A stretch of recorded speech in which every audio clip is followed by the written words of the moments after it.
Hello,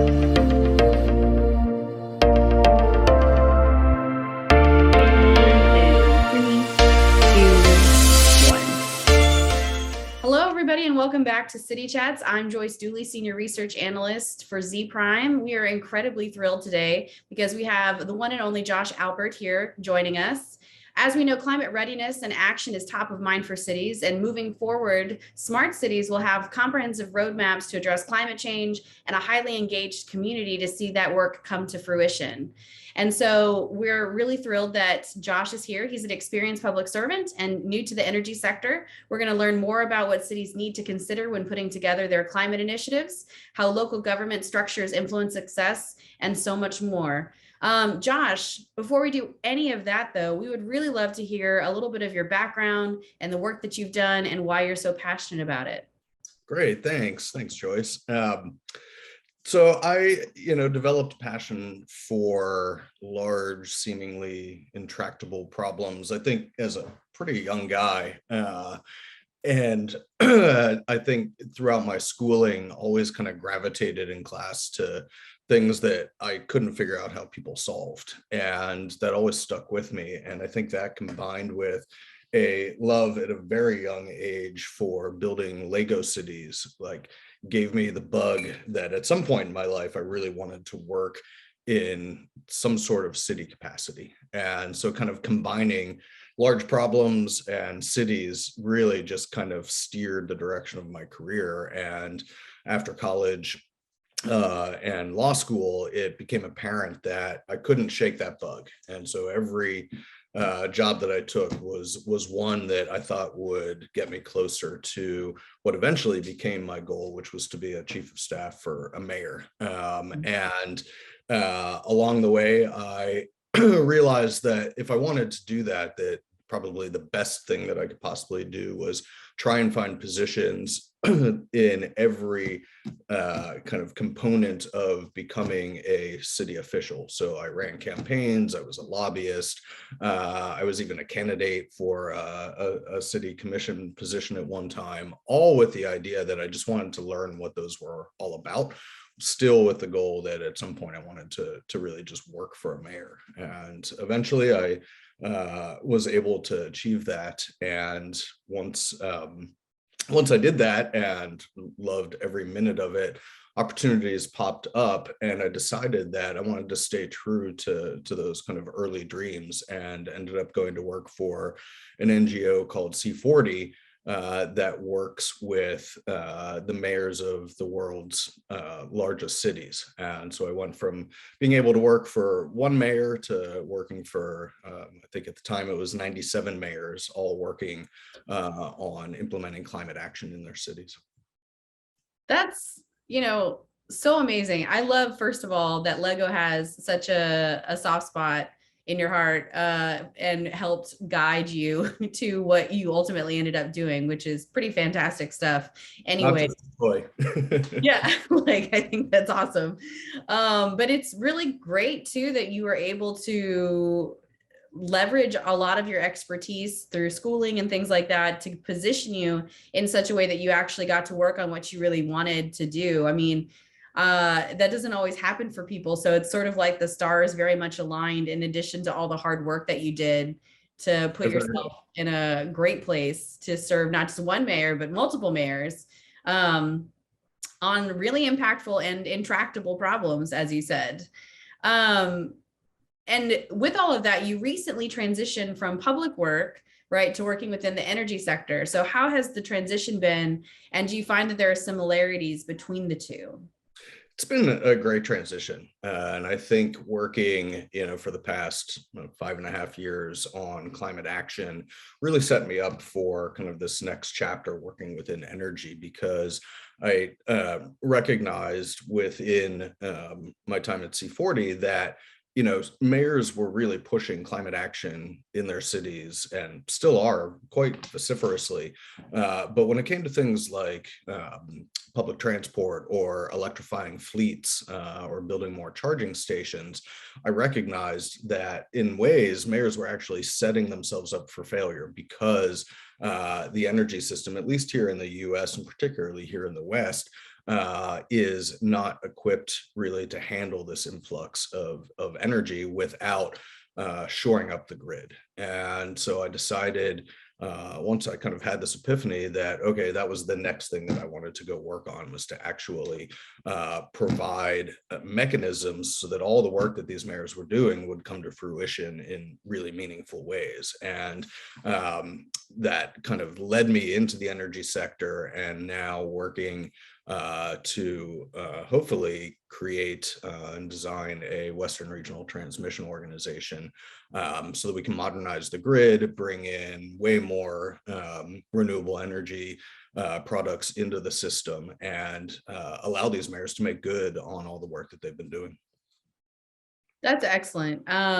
We can't have smart communities without smart infrastructure and smart energy infrastructure at that. And, having such a focus on climate action, right, and readiness really is an exciting thing to be doing too. So it's really interesting how you're able to pull from your past experiences and apply that directly to what you've got going on now. Even though it's in a different field, there's just so many similarities.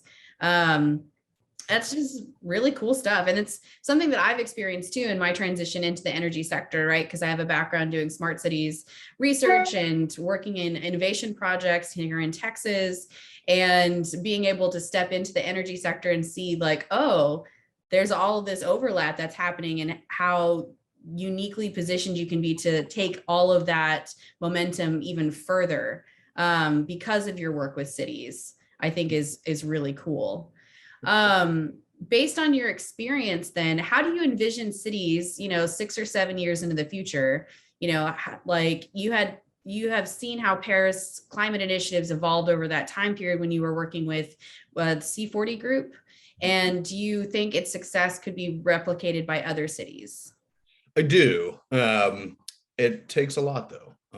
And I think that's a hard reality for a lot of new mayors as they're coming into office, that what Mayor Hidalgo did in Paris was fraught with peril. And she was the kind of leader, is the kind of leader that recognized what was important and didn't let anything stop her in implementing that on behalf of all of her citizens.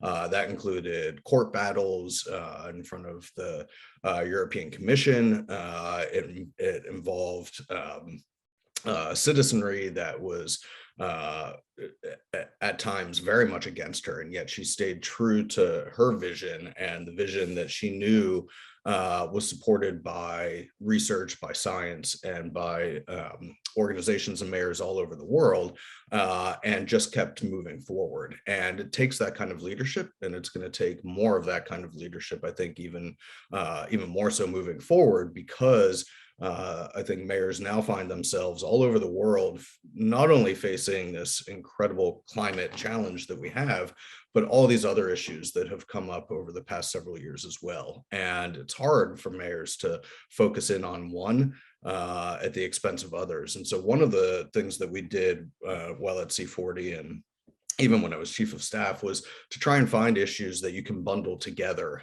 with kind of a larger umbrella type overhanging, so that you're working upscale, but affecting all sorts of problems that fall under that. And climate's one of those kinds of umbrellas. If you're working on climate, you're working on environmental justice, you're working on better design within your city, and you can start really tackling things like houselessness, like air quality, things that inevitably become related to bigger issues like climate. And I think moving forward now, the challenge will be for mayors to kind of internalize that, accept that, and start working really up here so that all of the things that are connected to it get put into that mix. So you're not working just on one particular thing, you're working on all of the city's challenges and trying to find solutions that are, two furs or three furs, where any kind of climate action is addressing multiple problems. That's going to be the work, I think, ahead. And I think mayors all over the world are up for that challenge.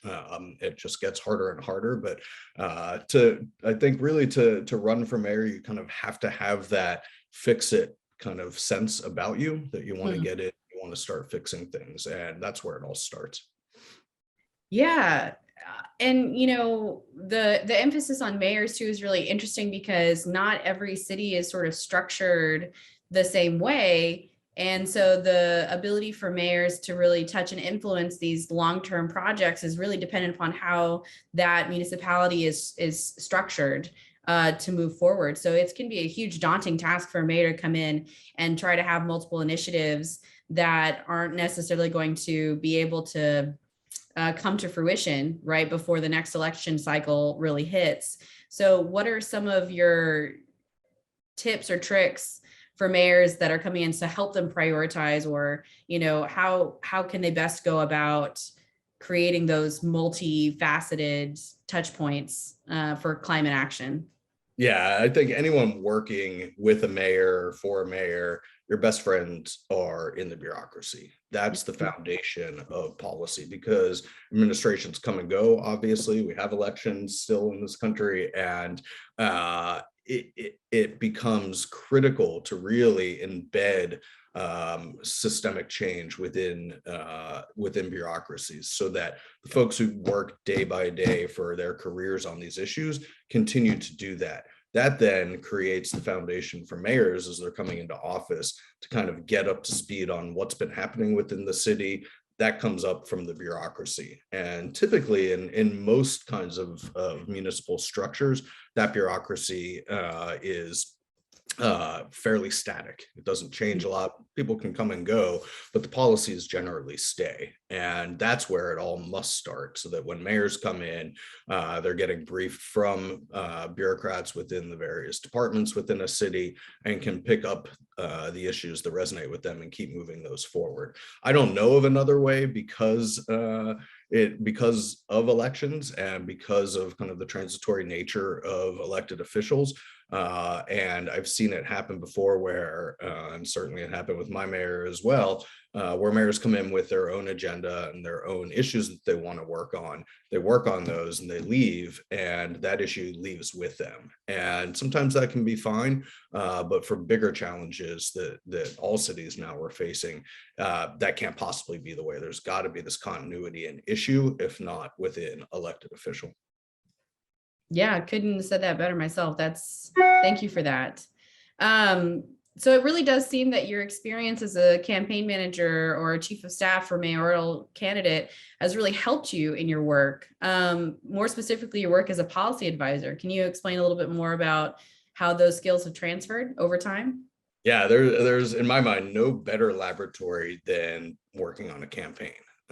And whether you're a candidate or a volunteer or running a campaign, that's your opportunity to learn every single issue that's happening within a city. And if you don't go into it with that kind of attitude, then you're going to miss really a huge piece of what it means to actually govern, because that's your opportunity to hear directly from citizenry every day, all day, while out on the campaign trail. And we all know generally what the big issues in cities are or will be. We never really hear about the small issues that people face on a day-to-day basis until you're actually out there on the campaign trail asking people what's going right, what's going wrong. And so that sets up an entire administration's agenda largely moving forward. And so really it's, for me, I mean, campaigns are magical experiments where you really get to kind of go out there and have your messaging, have even your beliefs shaped by what you're hearing on the doorsteps, town halls and coffee shops, wherever it is that people are campaigning. And of course, then the trick is to, once you've developed your agenda, is to stay true to that as you move your way through your administration.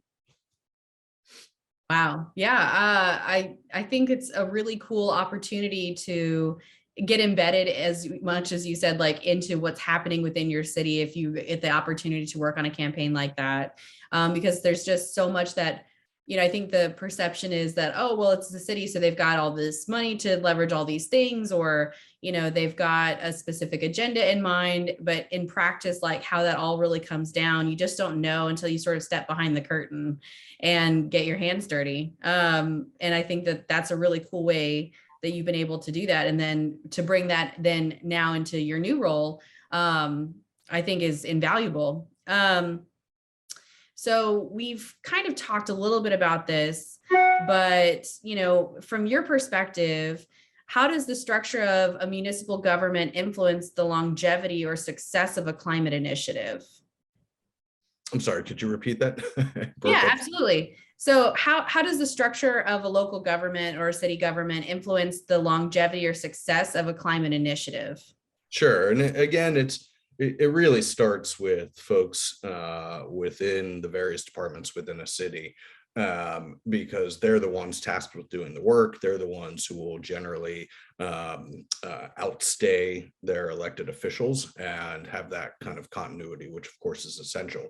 The other thing about climate action, it doesn't happen overnight. A lot of climate actions will span multiple administrations. And again, it's got to be the people doing the actual work day to day who are the carriers of that work, so that it becomes immune to changes within, mayor's offices or city councils or commissions. And that's why when I worked at C40, we spent the bulk of our time, even though we were in service to mayors, working with their staff and folks within each of the city's bureaucracies, so that we could make sure that that those big climate actions that were being worked on would survive. Mm, excellent. Thank you so much. So to shift gears a little bit, and I know you've maybe touched on it a little, but like what project are you working on right now that is like incredibly exciting to you? I know that Uh, you have a lot of work on your plate, but it really is this work to help create a regional transmission organization out here in the West. It's, as I've learned more and more about energy since I've come aboard, I've recognized how far the West is lagging behind the rest of the country. And a lot of it, I think, is because we're the West, and that's kind of what we do out here. We do our own thing. And yet, as we're seeing in Texas, as we're seeing in California, and certainly in other states around the West over the past several years, our energy delivery system just can't keep up with climate change. And that creates an opportunity to modernize the system, but to do so in ways, again, coming back to this idea that you can work on one action and solve multiple problems. Working through the creation of an RTO allows us to get into communities to work on environmental justice issues, to really work on affordability issues. And of course, as we're seeing this summer with inflation the way that it is, gas prices as high as they are, and presumably more and more wildfires happening, the time is now. In fact, the time was probably 10 years ago to get this work done. So there's urgency around it. I love working on urgent things that are really difficult, because it keeps you motivated. And working as I am with the coalition of renewable energy developers, large scale customers, other energy nonprofits, it really is nice to have a shared goal amongst people that don't generally always work together. But in this issue, there's a lot of unanimity that this has to happen. It has to happen fast. I like that kind of urgency. And it's not an easy thing to work on, which I also love, and really involves working with 11 states and the governors and state legislators of each of those 11 states and addressing each of the concerns they have as we move forward. And again, trying to do that as urgently as possible. To me, there are very few issues right now when it comes to life in the U.S. as urgent as this one, and it's playing out, of course, right now in the peak of summer all over the place. Hopefully, we get to a place in the next few years where wildfires aren't our norm.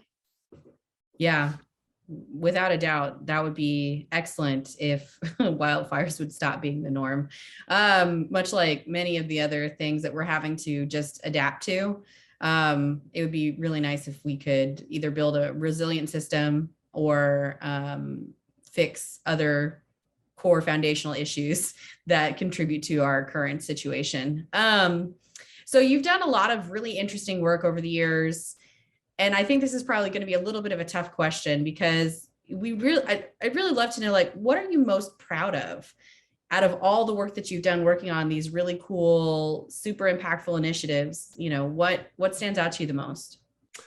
That's a tough question.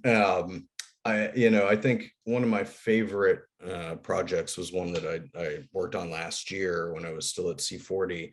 The United Nations created a program called Race to Zero, and this was kind of in the lead up to last year's COP26, and the goal was to get 1,000 cities around the world to commit to working towards to net zero by 2050. And so I became really for a year a recruiter, talking to over 1,000 cities all over the world, trying to appeal to them that climate action was really, it should be at the top of their lists if it wasn't. And if it was, trying to figure out what it would take to get them to feel like they could make a commitment that, truly in the next even 10 years, they would be well on their way to getting to zero emission by 2050. Through that work, I got to meet folks from places I'd never heard of. And yet it was almost always the case where when I would jump on the phone with somebody in Bangladesh, there was this immediate recognition that we were working towards the same goals and the same issues, and just as a way of making the world smaller. We reached that goal just 2 days, I think, before the deadline. Got over 1,000 cities committed, and those cities now are working on climate action plans and have all the current targets and benchmarks as part of those plans. So it feels like we did something relatively significant, but for me, it was really, really exciting to see how quickly you can really shrink the world when you're all working towards the same goal. That's beautiful. That's just wonderful. And it's really exciting, like you said, there are so many people who want to make changes in this direction, and to get to be in a position to see it happening at scale, I think is a real privilege and a real, opportunity to also come back to more locally focused things and be like, look, this is not just our problem. This is happening on a grand scale. And there are other people who are doing this. And this is how we can incorporate what's their successes into our successes and really push the needle, in the right direction, moving forward. Well, Josh, thank you so much for your time today. This has been an awesome conversation.